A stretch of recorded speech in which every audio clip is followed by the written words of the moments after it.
Hello, Algebra 2ers. Today we're going to look at a review of slope and graphing linear equations. You're going to need notes in your foldable, a calculator, and something to write with. So first we need to talk about what the slope of a line is. Make sure you get this written down in your notes. The slope of a line is the steepness of a line as it rises or it falls. So how steep it is going up or how steep it is going down. We also call it the rate of change. We could have noticed this in the lesson we did on rate of change, or we can do rise over run. We've talked a lot about slope being rise over run, so y2 minus y1 over x2 minus x1. This is also known as delta y over delta x, which is what we dealt a lot with when we talked about rate of change. So slope, it can be positive, it can be negative, it can be 0, and it can also be undefined. So let's take a look at what it means to be positive, have a positive slope. So here are 4 different types of slopes. If you look at example A, this line is going up, okay? It's starting bottom left, going to the right, and it's traveling up. So this is what we'd call a positive slope. So this would be a slope, any number that would be positive, 3 over 5, or it could be 7 over 1, anything that is positive. Okay, now this one, since it starts on the left and it goes down, as we read left to right, it looks like it's going down. This is what we would call a negative slope. This is going to be anything that is negative, negative 1 over 3. It can be negative 6 over 5, anything negative. Okay, this one, as we read left to right, it has no steepness. It doesn't go up, it doesn't go down. So this, it's not rising at all, it's not falling at all. So this is a slope of 0.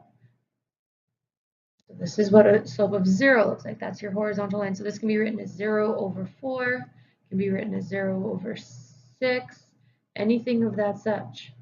Now here, as we read left to right, it's going straight down. This is that vertical line. Okay, vertical line, this would be anything that is written, since it's traveling, there's a difference in y. It can be 4 over, but there's no movement left or right, so that change in x is just 0.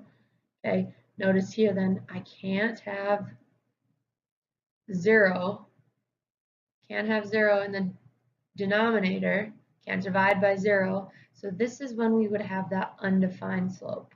Whenever 0 is in the bottom, it's an undefined slope, or I write UND. So let's relate this to geometry. So when we think about parallel lines are lines that are in the same plane, but they never intersect. So they're on the same plane, but they're never going to touch each other. Perpendicular lines, on the other hand, are lines that intersect, but when they intersect, they form that right angle. So those are the two lines that look a little something like this, but they form right angles when they intersect. So let's take a look at what that looks like on a graph.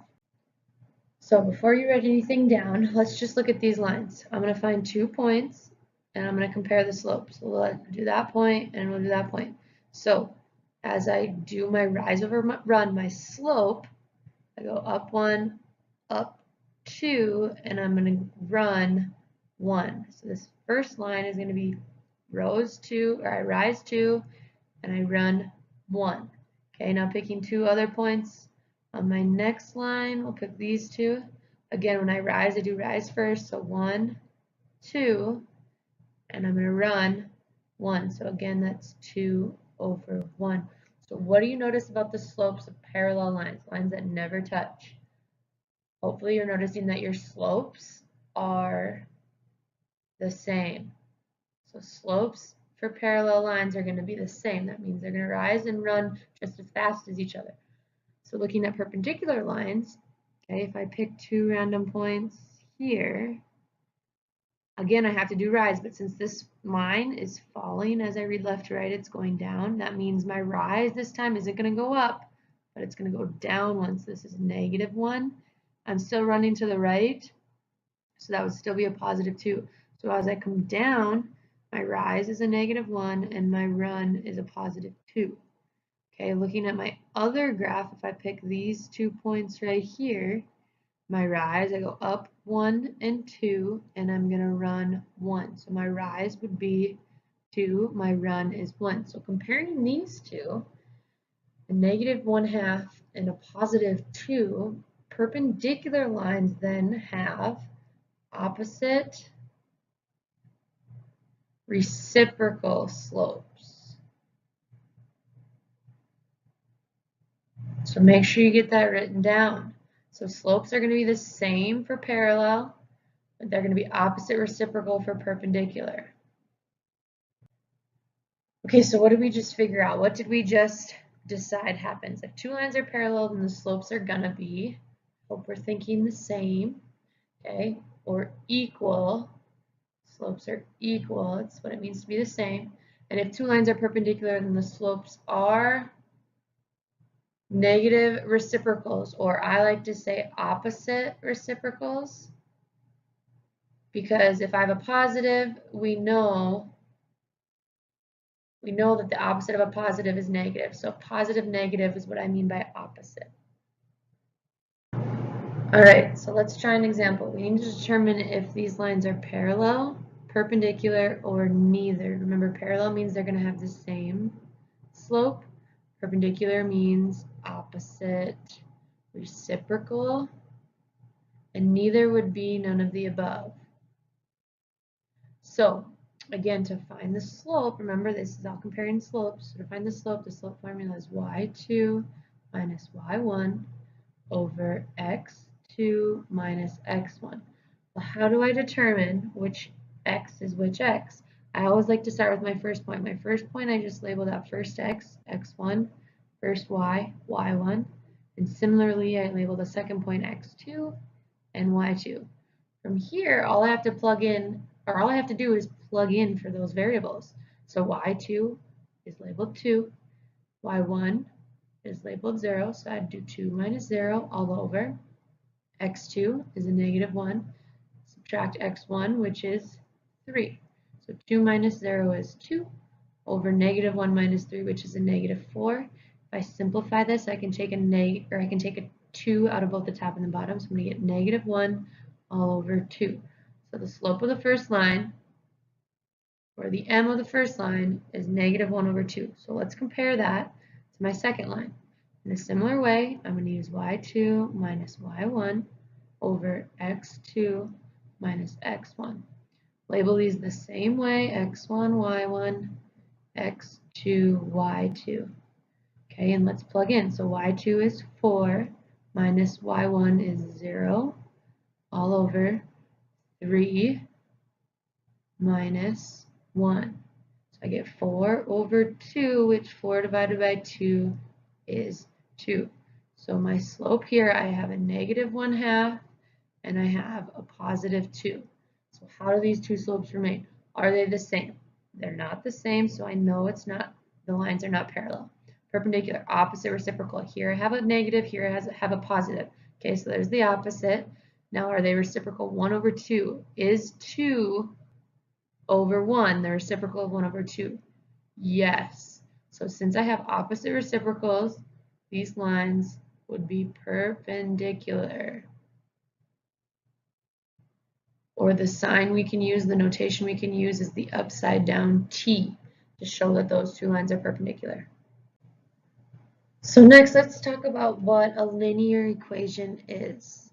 A linear equation is an equation that uses x and y and also graphs into a straight line. That's where we get this linear. You see the word line in there? That means this equation is going to form a line.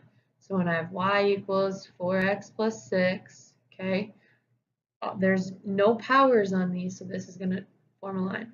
Similarly, here in my second equation, neither my x or my y is being raised to a power, so this is going to tell you that these are linear equations. So how do I know what a solution to a linear equation is? A solution to a linear equation is a point, x, y, that works in the equation. So it would make the equation true. Okay, so you're probably thinking, well, how do I determine if it makes the equation true? Let's look at this example. So we're trying to determine if the point 5, 4 is a solution to the equation. Okay, so points, remember points are given as x and y coordinates. So here my equation y equals 2x minus 6 is given in x and y. So what I need to do to check if this is a solution is I need to plug x in for x and y in for y. So y, we know y is 4, and x is 5. So all I'm doing here is I'm plugging this point in for x and y. So 4 remains 4. 2 times 5 is 10 minus 6. So 10 minus 6 is 4. Does 4 equal 4? Absolutely. So this point would check to be a solution. The solution here, 5, 4, would be a point on this line y equals 2x minus 6. Okay, so what is a graph? A graph of an equation in terms of x and y is the collection of all of the points, x and y, whose coordinates are solutions of the equation. So all of the points that would work in a given equation. So linear equation, that's something, remember, like y equals 2x plus 7.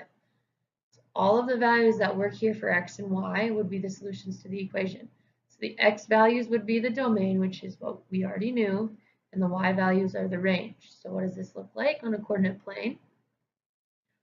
Okay, if we have our plane and we plot all of these points that work on a line, these are all solutions to this equation.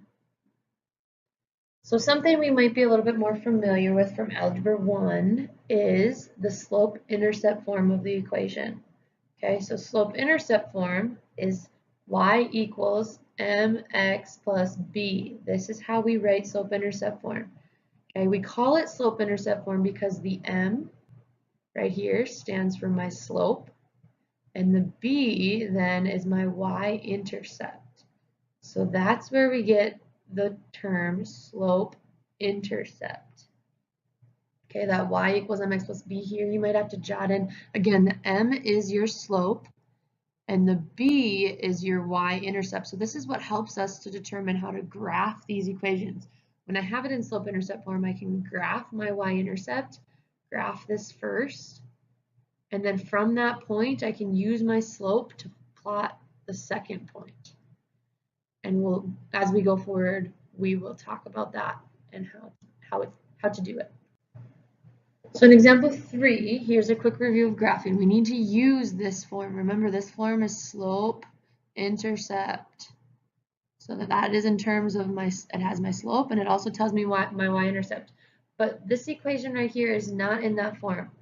The reason it's not in that form is because the y is not alone. So I first need to solve this equation to get y alone. So first and foremost, I would subtract 3x from both sides, which would leave me with 2y equals. Now in slope-intercept form, that x comes before the number. So I'm going to write it as negative 3x plus 4. I can't combine those because they aren't like terms.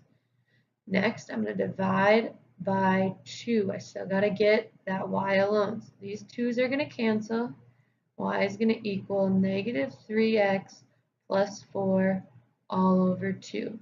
Now again, we talked about in class how we can leave my answer like this, but my answer left like this might not help me to graph this. So I would suggest to take it one step further and do negative 3 over 2x, because remember, whatever is connected to my x, this is going to be my slope. I can see it right there clearly. Plus, then I have 4 over 2. What does 4 over 2 simplify to? 4 over 2 is 2, so this is going to be negative 3 over 2x plus 2. This is now what y equals. If I'd solved for y, got y alone, here would be my equation. So again, to graph this, I need to start with my y-intercept. So that b value is always my y-intercept, so that's where it crosses the y-axis. So I'm going to go up 2, I'm going to put that point. Now my slope here is negative 3 over 2. Remember, this is rise over run.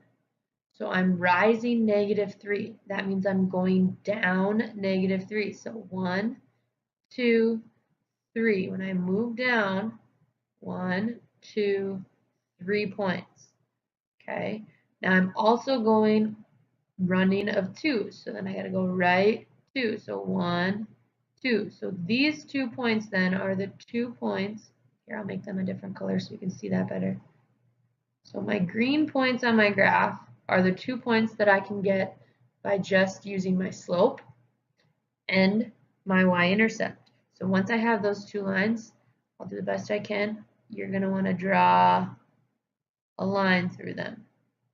I apologize, it's hard to write on this tablet. But now that I have my line, this is exactly how, or now that I have my 2 points, this is how I would construct that line. Again, look, this slope right here that I have, it's a negative slope. So as I read my graph left to right, I need to double check that it's falling. It's going down. And it is, okay, and that is due to my negative slope. So we will work more with graphing in class when I see you. So I thank you for taking good notes, and I'll see you when I see you.